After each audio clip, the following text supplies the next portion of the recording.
Welcome back to New York Talk, episode 168. I'm your host, Elyse DeLucci. Welcome to the Upper East Side. Fact of the day, sea moss gel. Sea moss gel, a gelatinous substance made from sea moss and blending it with water, is supposedly supposed to improve the quality of your life. Okay, this actually isn't a fact, people. This is an opinion. But apparently, sea moss gel is something that has iodine and fiber and is supposed to help with digestion and inflammation and blood sugar balance. And guess where they sell this? At Erewhon, the store that we talked about last episode, the world's most expensive supermarket. You know what I think will improve the quality of my life? Not spending $40 for sea moss gel, which is exactly how much it costs at Erewhon. But you know, I will say that I have had some strange things from the ocean, from the sea. Have you ever tried spirulina?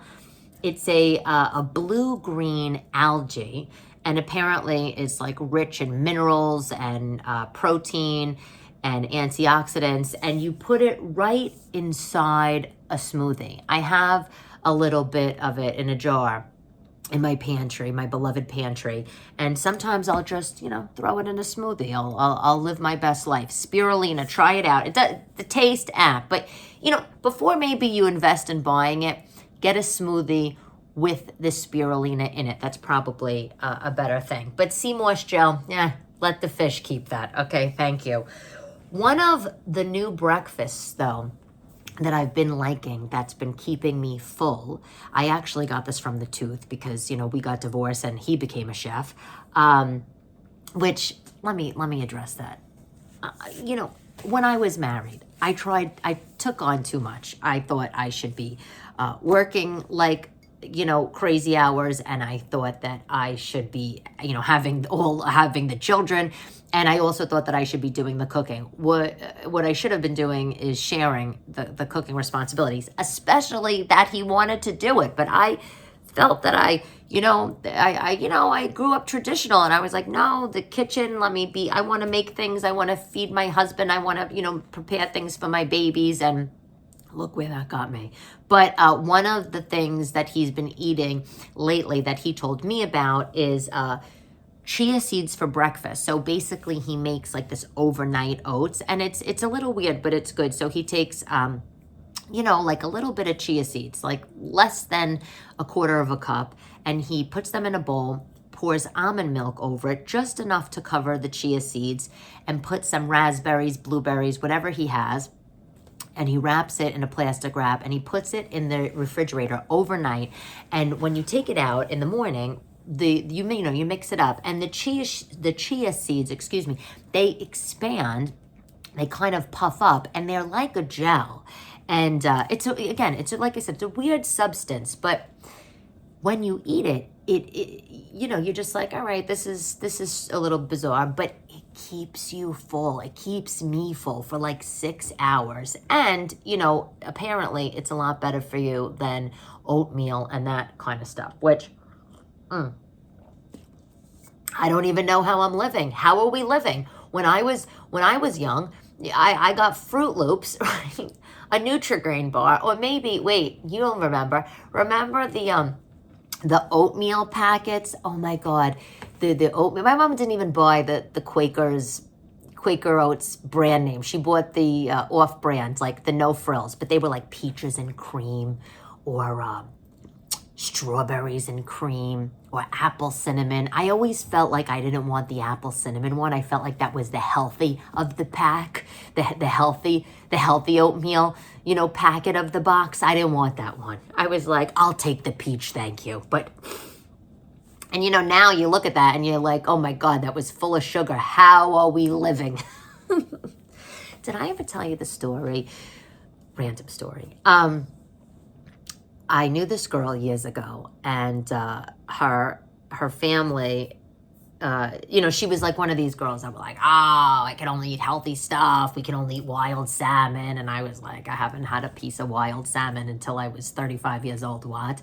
And I'm still alive. But we were having this discussion about fish, salmon, wild salmon, and I was in my early 20s, and I don't know, I didn't make salmon that much in my early 20s, and this girl did not have a dollar to her name, right? And she had kids. She didn't have a dollar to her name. She had kids, and she was basically shitting on farm salmon, no pun intended, because she was telling me that they like shit farm salmon. They like go to the bathroom in their little, salmon cages or whatever, which is terrible.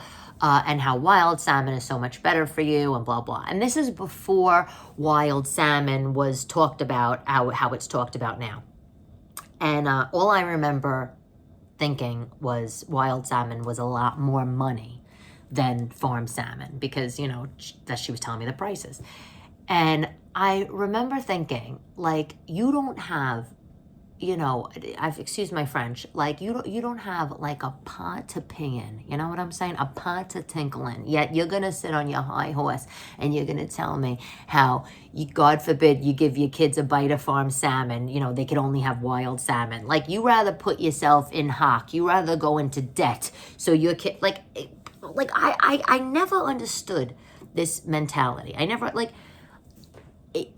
you could give your kids a can of tuna fish and it's still healthy. Anyway, sometimes it just shocks me when people talk about, oh, if I eat this, I'm gonna die. We're gonna cut years off our life. And come on, I grew up eating macaroni and cheese and peaches and cream oatmeal packets. They probably didn't even have real peaches. They probably weren't even dried peaches in those things, Oy, oy, oy. Anyway, I was reading Vogue, like one does. No, I was actually reading Vogue because I was in the nail salon and I took it home. Because that's what I do. And no, I actually decided I'm going to subscribe to it. So I did. I subscribed to it. I'm excited. But I was reading about Batsheva Hay. And I don't know if you know this girl, Batsheva Hay. I love her. Okay, so I love her brand, let me say.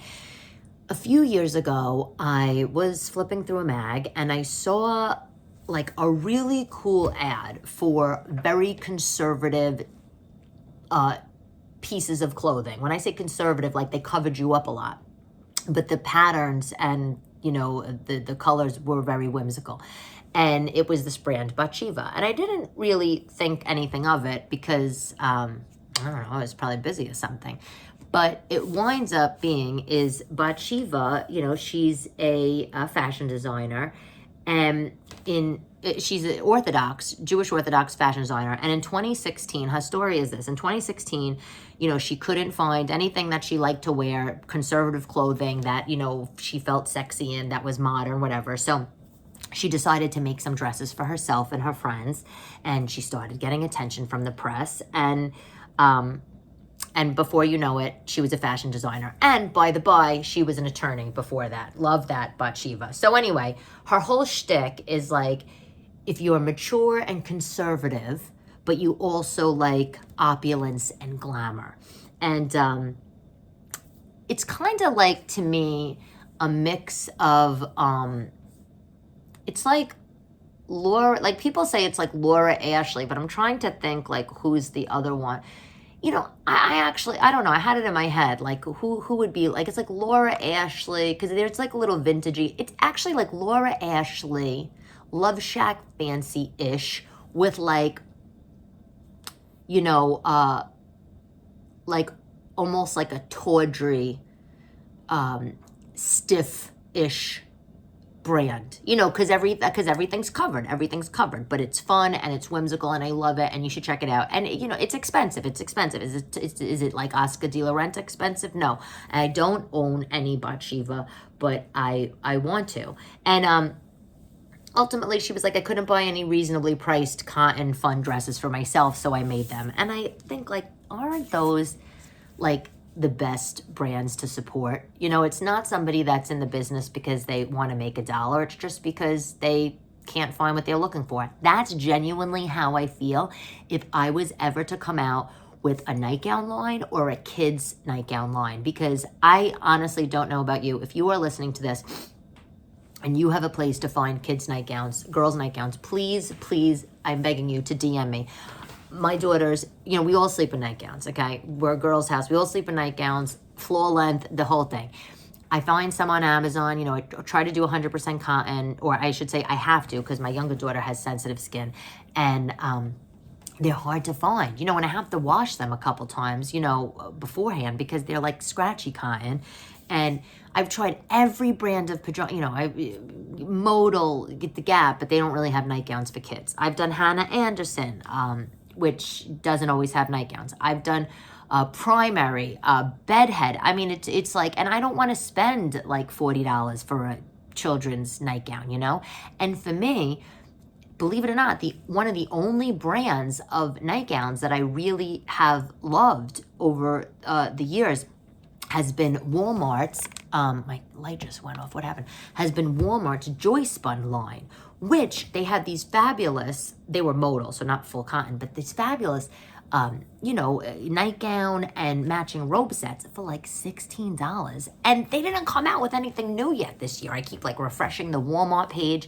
And then sometimes I find stuff on Bedhead and whatever, but it's hard. It's hard to find good night wear that's not pants if for women and girls. So if I was ever to come out with any kind of thing, that would be it, because I genuinely want it and I need it. I genuinely want it and I need it. I have in front of me right now this great book. What the hell is happening to my light? It keeps going off. I have this great book in front of me. I didn't start it yet. You can hear it. It's called This Is So Awkward. It is a book about modern puberty. What's more awkward than a child going through puberty is like literally the start of the third quote on the back.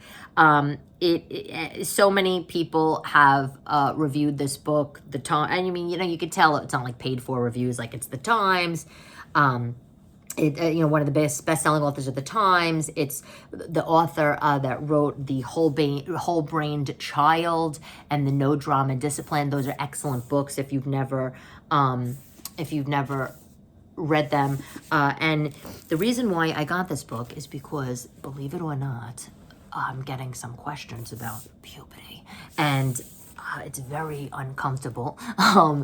Motherhood is not for the faint-hearted, I will say, and or I should say, you know, parenthood.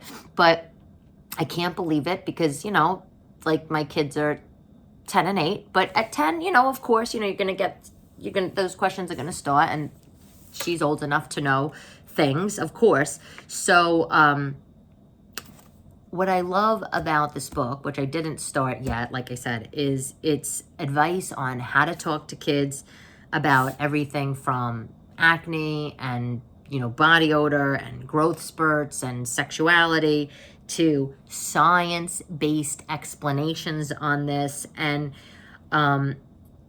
then commentary from, you know, kids that are in high school that, you know, are on the other side of this, or have, you know, kind of just gone through their changes, or, you know, at the tail end of their changes, and things that they wish they would have known or done differently. And I'm like, that's good. That's a good book. I did buy other books, you know, like some American Girl doll, you know, they have like a puberty book, whatever, and fine, but it's that's very matter of fact, whatever. But I like this. It's a thick book. It's a big book. I'm looking now. It's 320 pages, hardcover. I think even if you have a sister or a friend with a, you know, pre-tween, great gift, great gift for them. Put it on the bookshelf, pop it off. You never know when you're gonna need this, right? Am I right? Come on. Oh my God, how stressful. Can we talk about how stressful the news, the election, all that stuff was? Oh God, I was glued to my TV, glued to the news on my phone like everybody else. I had to take a break. So when I was taking a break from it, I was watching some TV talk, so a little TV talk for you. in the middle of watching the Zodiac Killer, okay? I don't even know what the full thing is called, but it's on Netflix, Zodiac Killer. This guy started his spree, okay, in 1961, way before my time, and I've heard of him, but I didn't know the details. I'm like midway through the second episode. I'm horrified. I'm absolutely horrified. On my list, Manhattan Alien Abduction, not because I necessarily want to watch an alien show, only because it's apparently about a girl in New York City that claims that she got abducted out of her bedroom in Manhattan, so that's a must watch for me.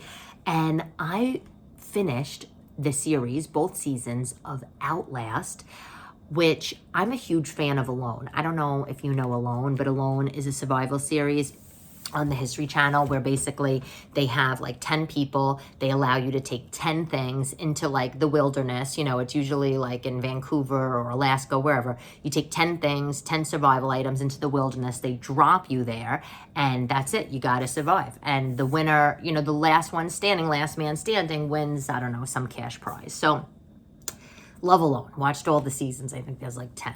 So I think it's Netflix came out with Outlast. And Outlast, only 2 seasons. I finished them. And it is similar to Alone, but it's a competition and you're on a team. So you're not competing just by yourself. So similar to Alone, competition with cash prize, but you're competing on a team. Really good. First 2 episodes, not for me. I was like, no, I can't. I don't like this. I'm too much of an Alone fan. And then on the 3rd episode, you know, like how many people are say that to you? Oh, it's good, but you know, the first episode sucks, and then you know you get into it. I'm waiting for The Handmaid's Tale to come back, but like, hello, I am so invested. I was so invested in that show. I swear, I hate that. I hate getting so invested in a show and then it just drops off the face of the earth, which, by the way, you could say sometimes about my podcast because I might skip, a couple of weeks. You're like, I'm invested in your life, Elyse, and then you just disappear. It's not that I disappear. I'm busy. No, but a big production like that, you know, you're invested. You're totally invested. This, was it this past week? No, it was, like a week and a half ago, by the way. I was in Sarasota, Florida. I was honored in the city of Florida for an Illumination Award by Sarasota Magazine. It's like the magazine of Florida. They found me and they wanted to honor me, on just being a woman in the country that provides, light and air and fun and inspiration to other women. And it was such an honor because, I don't necessarily see myself as that. I just see myself as a regular lady, that had some twists and turns in life. And, I'm trying to, make the lemonade out of some lemons. And I feel I'm living, air quotes, my best life. But is it sometimes my best? Let me say this. Is it always our best life? No. Some days are the best and some days are way, way less than the best. But it was such a nice honor. And it was about 400 women in the room. And I did a really nice speech, and it was like a little jokey in the beginning. And then, it got serious a bit about my story and why I got into comedy and all that kind of stuff.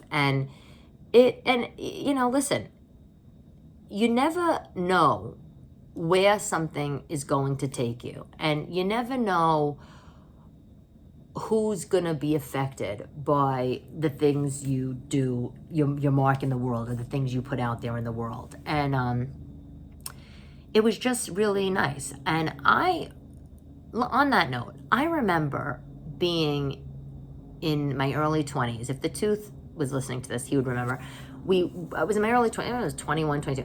We sat next to each other at work, and there was this girl that had a blog. Her name was Stephanie Klein, and it was like very nascent, early blogging days. And she had this blog, and I was so obsessed with it. Not a lot of people had blogs. I was just loving her. I was loving her, and she was a divorced, single lady in Manhattan, maybe in her mid-30s, and she had this gorgeous, bright red, curly, like ringlet curl hair and light skin with freckles all over and just super cool. I thought she was super cool. And she was this writer slash, I think, PR-ish person. And her blog was all about like dating and trying to meet somebody else and, you know, a new husband or a partner, whatever. And just chronicled her life in the city. And it wasn't like Sex in the City-esque. It was just more like, it felt more real. It felt more real because it was real, right? It was just a girl's blog. And I was so into it. I was so into it. And some of the things that she wrote about I still think about to this day, 20 years later, 19 years later. So I don't want to compare myself to that girl, but if anything I say helps people get through their day, gives them a smile, or it's something that they remember, that's so amazing, right? That's just so amazing. So I hope to continue on in this journey. And thank you to SRQ Magazine. And I hope, obviously, the city of Sarasota gets better because BTW really affected by the hurricane, by Milton. Oh my God, there was boats turned over and the palm trees had no palm leaves and it was the whole thing. Okay, product of the week. Two products. I have two products. Is one, I had a milestone. Oof, I hate this milestone though. I had to throw out all my daughter's sippy cups. They were still using sippy cups. I know, pathetic. It was like I was giving them their milk, you know, milk and cookie at night. We do like milk and dessert, like literally every single night since they were babies. And they were still using the Munchkin, you know, cups, like with the, you know, the twisty top. Like it was pathetic. It was like pathetic. And they liked them. They were like, no, don't throw them out. So I decided I'm going to get them glass cups, like drink out of glasses, girls. So I got them the Duralex Picardi cups, little 6-ounce cups. If you don't know these cups, look them up on Amazon. They are amazing. They don't break. Well, that's what I also said about my Corningware plate, you know, but then it smashed into a zillion pieces the other day and I was having a freaking conniption. But anyway. No, Duralex is this brand. They like invented the tempered glass or whatever. So they have these little tumblers and they're nice because they stack in the cabinet and you can put something hot in them. You can put something cold in them and they're small. So I'm not going to be wasting milk and whatnot. But they're also the glass that they give you when you're in Paris for a little wine, you know? They don't always give you wine in a glass there. Sometimes they give it to you in a cup. And these are them. Very chic. I love them. Duralex Picardi. The other thing that I bought recently, I haven't used these yet though, and I'm excited to use them, are silicone Oreo molds for chocolate covered Oreos, which mommy doesn't need, but I got them on Amazon. You could just, whatever, the brand I got was like JOERSH, whatever that is. But yeah, they have a zillion brands, but the one I got, it was $8. And it's you know, it's just a silicone mold. 12 pieces. I personally am not the biggest chocolate covered Oreo lady, but fun project for the kids. Get the vanilla Oreos, cover them in chocolate, you know, put them in the fridge.